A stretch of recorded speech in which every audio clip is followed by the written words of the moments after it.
जय हिंद दोस्तों। APS institute में आपका स्वागत है। आज हम पढ़ेंगे संधि, जो बिहार बोर्ड में 10th और 12th दोनों के लिए ही इम्पोर्टेंट है। अब चलिए देखते हैं संधि क्या है। तो संधि को हम लेंगे सिंपल अर्थों में। तो संधि का मतलब होता है जोड़। अब कहेंगे सर कि आप जोड़, कैसा जोड़? तो वर्णों का जोड़। यानी कैसा जोड़? तो वर्णों का जोड़। यानी संधि कहता है ना कि दो वर्णों के मेल से उत्पन्न विकार को ही संधि कहते हैं। जैसे मान लीजिए कोई भी वस्तु दो मिलता है, उसको जोड़ते हैं तो उसमें कुछ ना कुछ परिवर्तन होगा, कुछ ना कुछ विकार उत्पन्न होगा। दोनों पहले अलग अलग था, अब एक हो गया तो उसमें कुछ ना कुछ परिवर्तन होता है। उसी प्रकार अगर दो वर्ण है, अगर दोनों वर्णों को अगर जोड़ते हैं तो उसमें ना कुछ चेंजिंग होता है, कुछ ना कुछ विकार उत्पन्न होता है। विकार मतलब होता है परिवर्तन। ठीक है, इसी परिवर्तन को ही हम संधि कहते हैं। आप लोग कलम कॉपी निकाल लीजिएगा और लिखते चलिएगा। ठीक है, संधि की परिभाषा। संधि की परिभाषा होता है दो वर्णों के मेल से उत्पन्न विकार को संधि कहते हैं।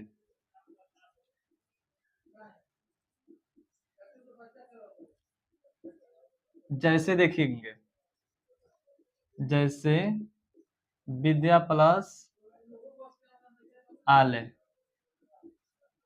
अब देखिएगा, यहाँ पे दो शब्द है लेकिन यहाँ पे शब्द नहीं जोड़ रहे हैं, वर्ण जोड़ रहे हैं। यानी विद्या का जो अंतिम है ये आले का जो प्रथम वर्ण है आ, यानी आ और आ मिलकर बड़ा आ मतलब आ ही हो रहा है, तो बन जा रहा है विद्यालय। अब कैसे हो रहा है, अब हम विस्तार से जब हम पढ़ेंगे तब हम बताएंगे कि विद्या प्लस आले विद्यालय कैसे हुआ। इसको हम आगे के मतलब बताएंगे। पहले आप एग्जाम्पल देख लेंगे। जैसे मान लीजिए नर प्लस इंद्र, अब ये दोनों मिलेगा तो बन जाएगा नरेंद्र। ठीक है, ये रहा मेरा संधि। संधि क्या है, संधि किसे कहते हैं, ये आप लोगों को समझ में आ गया होगा। अब आगे चलते हैं। इसको आप लोग स्क्रीनशॉट या नोट कर लेंगे।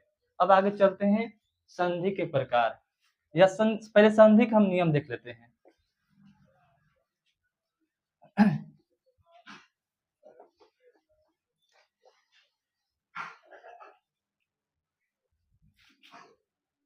अब आगे हम देख लेते हैं संधि के नियम।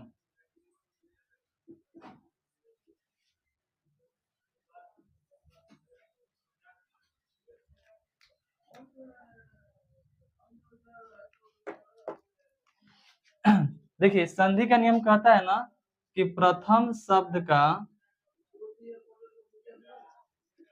अंतिम वर्ण प्लस दूसरे शब्द का प्रथम वर्ण, प्रथम वर्ण। ठीक है, अब हम संधि का नियम हम यहाँ पे क्यों पढ़ रहे हैं? क्योंकि संधि का मतलब होता है जोड़। लेकिन हम कहीं थोड़ा जोड़ देंगे, वर्णों को जोड़ना है। क्योंकि हम कोई भी एग्जाम्पल लेंगे तो उसमें वर्ण बहुत सारे शब्द में वर्ण मिले होते हैं। लेकिन ये संधि के नियमानुसार हम जोड़ेंगे, क्योंकि जोड़ना है तो हम कहीं भी नहीं जोड़ देंगे। ठीक है, इसलिए हम संधि के नियम के अनुसार ही हम संधि करेंगे। संधि का नियम कहता है कि प्रथम शब्द का अंतिम वर्ण और दूसरे शब्द का प्रथम वर्ण। अभी आप लोग को नहीं समझ में आएगा, अभी जब एग्जाम्पल देंगे तब समझ में आएगा। जैसे मान लीजिए वही एग्जाम्पल हम लेते हैं, विद्या प्लस आलय। अब देखिए यहाँ पे दो शब्द है, एक है विद्या प्रथम शब्द है, आलय दूसरा शब्द है। ठीक है, तो अब हमारा संधि का नियम कहता है ना कि प्रथम शब्द का अंतिम वर्ण, यानी प्रथम शब्द का अंतिम वर्ण क्या है? आ है। जैसे विद्या प्लस विद्या आप बोल रहे हैं ना, तो यहाँ पे आ रहा है।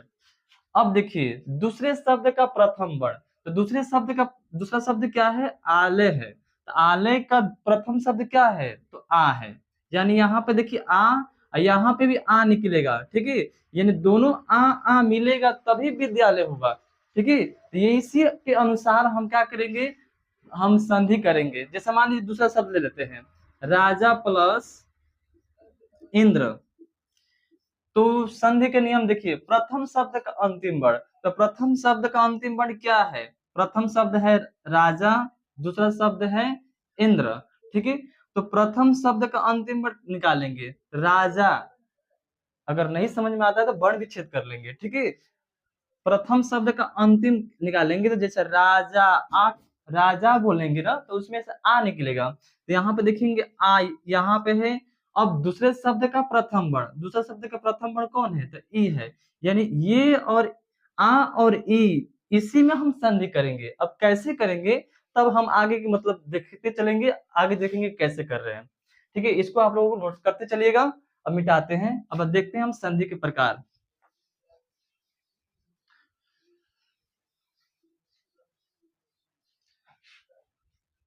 आप लोग हेडिंग मार लीजिएगा संधि के नियम। संधि के नियम तो हो गया, संधि के प्रकार।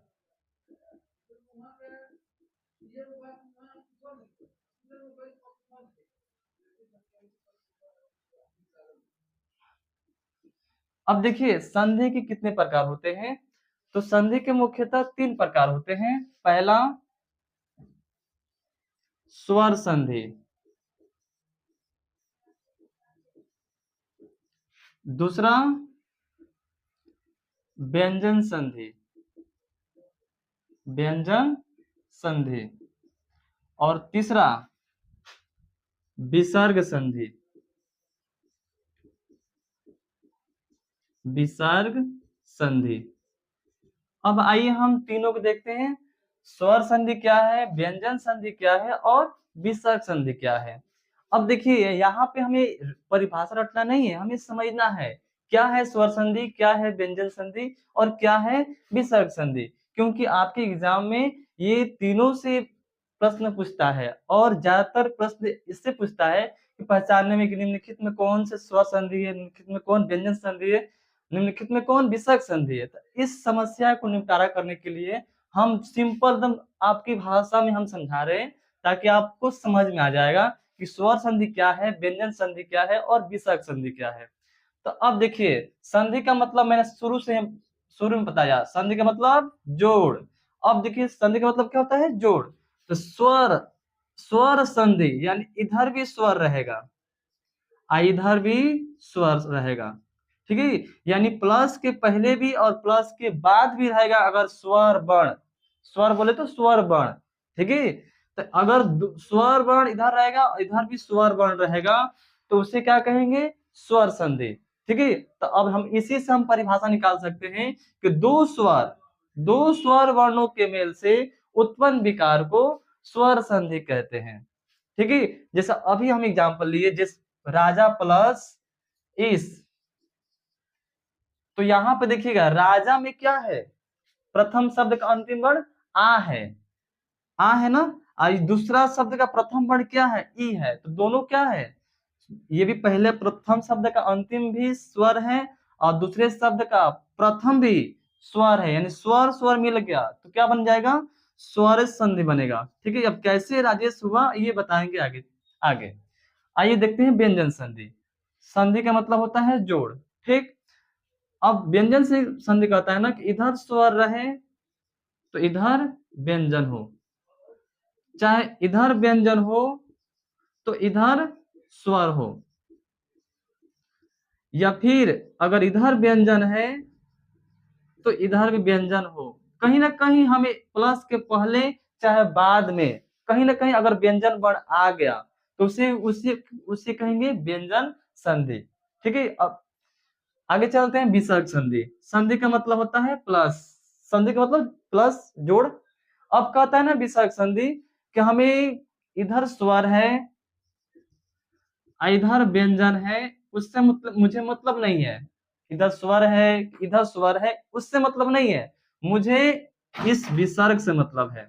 अगर प्लस के पहले अगर ये स्वर व्यंजन हो कोई दिक्कत नहीं है, स्वर इधर भी हो चाहे इधर भी हो, व्यंजन इधर भी हो चाहे उधर भी हो, हमें उससे मतलब नहीं है। मुझे किससे मतलब है, इस बिंदु से मतलब है। इस बिंदु को हम क्या बोलते हैं, विसर्ग बोलते हैं। अगर ये प्लस के पहले आ गया तो बच्चों क्या बताइएगा कि ये विसर्ग संधि है। ठीक है, तो जैसे मान लीजिए अगर हम माना प्लस हर, अब देखिए आप इस जोड़ है ये संधि है, तो इसके पहले आप क्या देख रहे हैं, इसमें दो बिंदु आ गया यानी विसर्ग आ गया, तो क्या है, मनोहर बन जाएगा। ये विसर्ग संधि है, पहचान सिंपल। अब इसका हम एक एग्जांपल देते हैं, जैसे मान लीजिए जगत प्लस इस।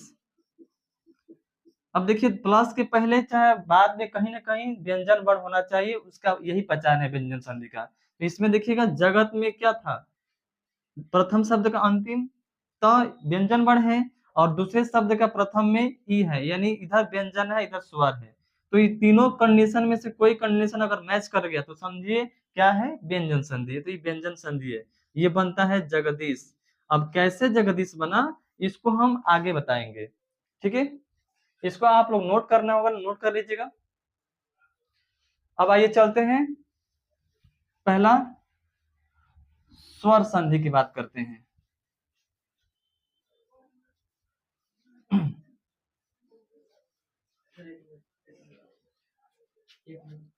कुछ कर दो। ये हम देखते हैं स्वर संधि, हेडिंग मार लीजिएगा आप लोग भी अपने कॉपी में, और साथ साथ आप लोग नोट करते चलिएगा। स्वर संधि,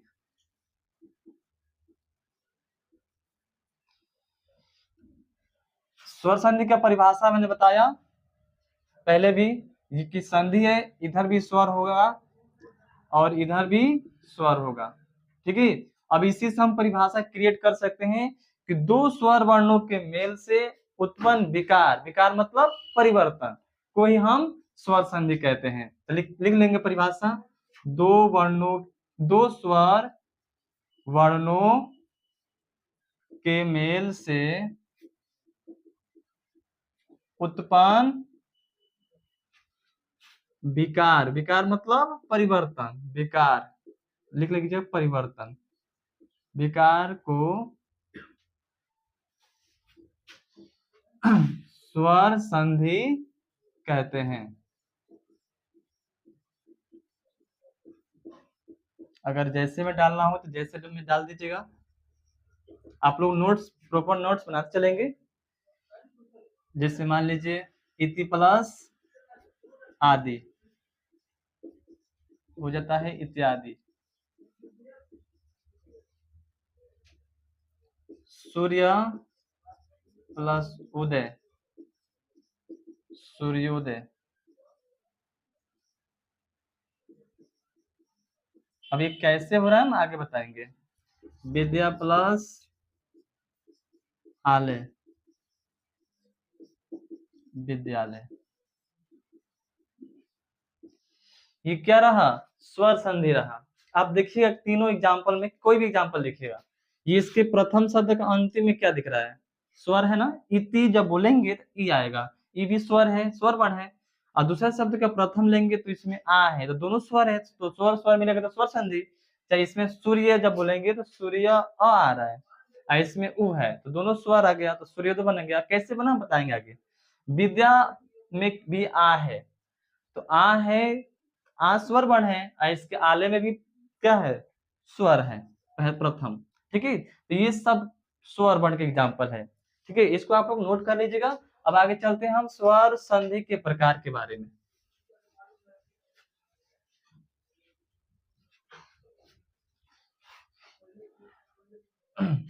अब देखेंगे स्वर संधि के प्रकार।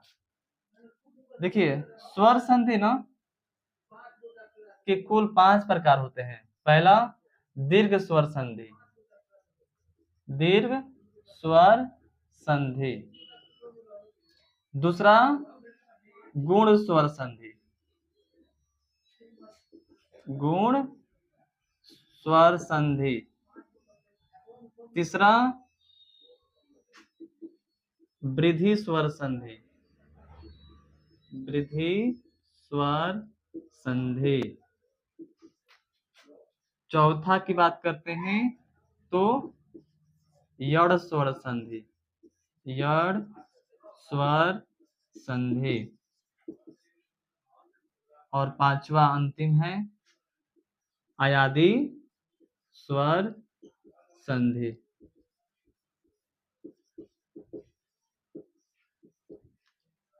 ठीक है, स्वर संधि के 5 प्रकार होते हैं, दीर्घ स्वर संधि, गुण स्वर संधि, वृद्धि स्वर संधि, यड़ स्वर संधि और अयादी स्वर संधि, इसको आप लोग नोट कर लीजिएगा।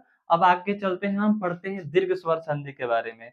दीर्घ स्वर संधि के बाद पढ़ेंगे गुण स्वर संधि, गुण के बाद वृद्धि, वृद्धि के बाद यड़ और यड़ के बाद अयादी। हम सभी को बारीकी से पढ़ेंगे और आपको पूरा गारंटी के साथ कर रहे हैं कि संधि में आपको कहीं भी दिक्कत नहीं होगा। आगे हेडिंग मार लेंगे दीर्घ स्वर संधि।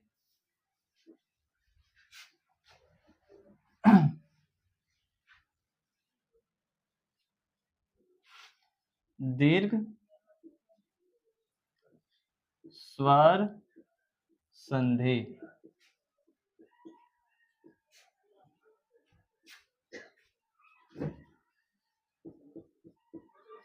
आइए देखिए दीर्घ स्वर संधि क्या है।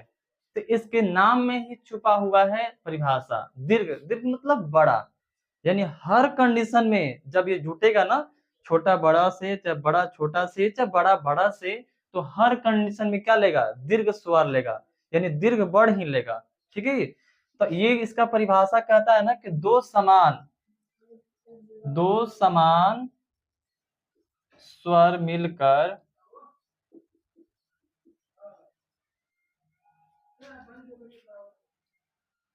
दो समान स्वर मिलकर एक दीर्घ हो जाता है, एक दीर्घ हो जाता है, एक दीर्घ हो जाता है, उसे दीर्घ स्वर संधि कहते हैं, दीर्घ स्वर संधि कहते हैं। अब आइए देखते हैं कैसे दीर्घ स्वर संधि हो रहा है, कैसे दीर्घ वर्ण हो जा रहा है, हम इसके देखेंगे। देखिएगा जैसे अगर हम अ है, इधर आ है, दोनों मिलाएंगे ना तो ये क्या है, अ ह्रस्व है, आ दीर्घ है, तो दोनों मिलेगा तो बनेगा आ। दूसरा, ये आ है, इधर आ है, तब भी मिलेगा तो आ बनेगा। तीसरा फॉर्मूला, इधर आ है, इधर भी आ है, तब भी मिलेगा तो क्या बनाएगा, आ।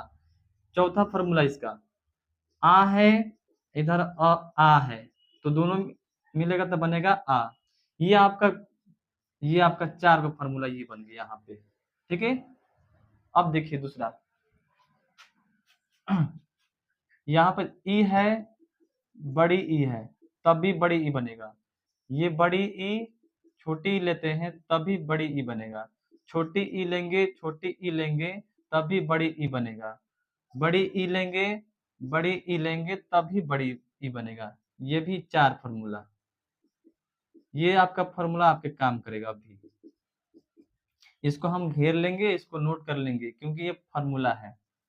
आगे देखते हैं, ऊ की बात करते हैं। ऊ है, इधर बड़ा ऊ है, तब भी बनेगा बड़ा ऊ।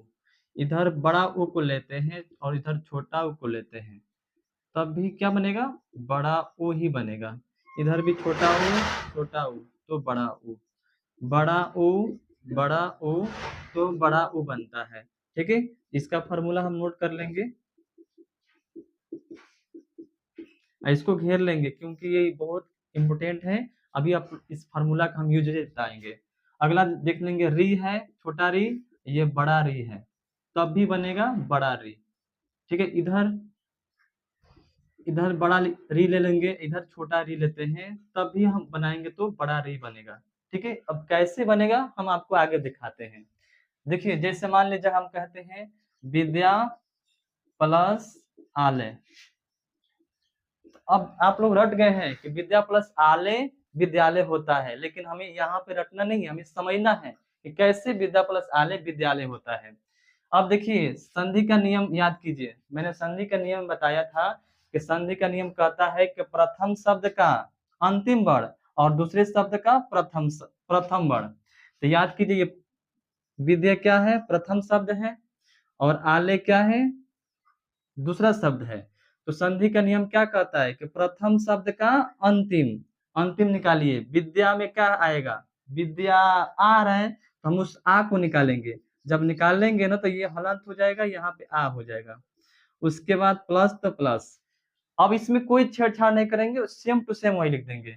यहाँ पे आले तो आले, हम प्रथम शब्द का अंतिम वर्ण निकाल लिए क्योंकि इसमें छिपा था, साइलेंट था। अब हमारा देखिए, अब यहाँ पे हम नियम लगाएंगे, आ है इधर, आ है, देखिए तो यहाँ पे आ और आ मिलता है तो क्या बनता है, आ बनता है। तो हम इन दोनों के जगह पे हम ये लिख सकते हैं, यहाँ पे देखिए दो आ मिला है तो एक आ बन रहा है, उसी प्रकार यहाँ पे दोनों आ मिलकर हम एक आ लिख सकते हैं ना।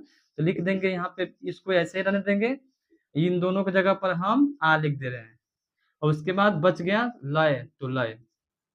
अब फिर, अब हम इसको, इस आ को हम ध में जोड़ेंगे तो बन जाएगा विधालय। ये तो आ की बात हुई। अब आते हैं ई के बारे में। जैसे मान लीजिए गिरी है, इधर ईस है, ठीक।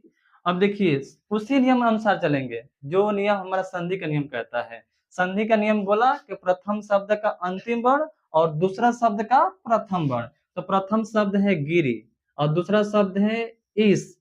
तो अब देखो, प्रथम शब्द का अंतिम वर्ण साइलेंट है तो उसको निकालो, और दूसरा शब्द का प्रथम वर्ण तो दिख रहा है कि बड़ी ई है, तो इसको निकालेंगे तो कैसे निकलेगा, उच्चारण करो, बोलेंगे गिरी, ई निकालेंगे तो छोटा ई निकल जाएगा। जब निकलेगा जैसे ही तो इसको हलंत हो जाएगा। अब यहाँ पे ई निकल गया, उसके बाद इस, तो इस। अब आइए देखिए, यहाँ पे छोटा ई है, इधर बड़ा ई है, देखिए तो कहीं दिख रहा है आपको, छोटा ई और बड़ा ई मिलता तो क्या बनता है, बड़ा ई बनता है। तो हम इन दोनों के जगह पे हम बड़ा ई लिखें तो उसी प्रकार इन दोनों की जगह पे हम क्या लिख देंगे, बड़ा ई लिख देंगे। यानी ऐसे रहेगा, गिर प्लस बड़ा ई, उसके बाद क्या बचा, स बच गया, ठीक। अब देखिए र में बड़ा ई को जोड़ेंगे तो इधर से कि इधर से, इधर से, गिरीश, ठीक। अब आइए देखते हैं ऊ वाला। जैसे मान लीजिए भानु है प्लस उदय, ठीक। तो देखिए प्रथम शब्द का अंतिम वर्ण निकाल लेंगे, तो निकालिए, तो भानु में, भानु जब बोलेंगे ना तो क्या निकलेगा, ऊ निकलेगा। तो निकालो, ऊ, ऊ निकलेगा तो ये हलंत हो जाएगा, ऊ निकल गया। उसके बाद उदय, तो उदय, ठीक। अब आइए हमारा नियम क्या कहता है कि दो समान स्वर मिलेगा तो उसका एक दीर्घ हो जाता है ना। तो यहाँ पे देखिए, छोटा ऊ तो क्या बनता है, बड़ा ऊ बनता है, बन रहा है ना। उसी प्रकार ये देखिए, छोटा ऊ छोटा मिलेगा तो क्या हो जाएगा, बड़ा ऊ बन जाएगा। इसको हम ऐसे नहीं देंगे, इन दोनों जगह पे हम बड़ा ऊ लिख देंगे। उसके बाद दय, तो दय, ऊ और ऊ मिलकर बड़ा ऊ हो गया। अब इसको जोड़ेंगे ना तो क्या हो जाएगा, बड़ा ऊ है, बड़ा ऊ रहेगा तो इधर से, अगर छोटा रहता तो इधर से रहते, लेकिन बड़ा ऊ है तो इधर से, तो भानुदय। आई होप आप लोग को समझ में आया होगा। अब बारी है री की बात, ठीक है। अब री वाला थोड़ा समझना है, यहाँ पे जगह है दिख रहा है तो देख देख लेंगे री वाला। जैसे मान लीजिए मातृ प्लस ऋण है, ठीक है। अक्सर लड़का यहीं पे गलती करता है, लेकिन आपको समझा रहे हैं, दिक्कत नहीं होगा। अब देखिए मातृ प्लस ऋण, मातृ प्रथम शब्द है, ऋण दूसरा शब्द है, ठीक।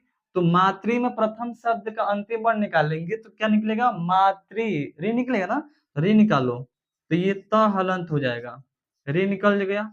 उसके बाद ऋण, तो ऋण, ठीक है। अब आइए देखिए री और री, यहाँ पे देखिए, अभी हम नहीं लिखे हैं तो लिख लेते हैं, री और री, छोटा री बनता है तो बड़ा री, एक री रहता है तो ऐसे, डबल करेंगे तो ऐसे हो जाएगा, ठीक है। तो यहाँ पर देखो, ये री और री, तो री और री मिलेगा, समान स्वर है तो क्या हो जाएगा, उसका बड़ा रूप हो जाएगा तो बड़ा री हो जाएगा। तो यहाँ पे हो जाएगा मात, और ये बड़ा री हो जाएगा। और उसके बाद बच के गया अड़ा। अब इसको जोड़ेंगे ना तो मात, आइए जोड़ेंगे तो एक है ऐसे, छोटा री, एक और घुमा देंगे तो बड़ा री हो जाएगा। यहाँ पे बन जाएगा मातृण, ठीक है। अब इसको आप लोग नोट कर लेंगे। अब हम आपको दे रहे हैं कुछ होमवर्क, आप लोग उसका कंप्लीट कीजिएगा। अगर कहीं भी दिक्कत होगा तो आप कमेंट कीजिएगा, हम फिर से उसको समझा देंगे, ठीक है। इसको आप लोग नोट कर लेंगे। आप लोग को कुछ होमवर्क दे रहे हैं, आप लोग नोट कर लेंगे, ठीक है।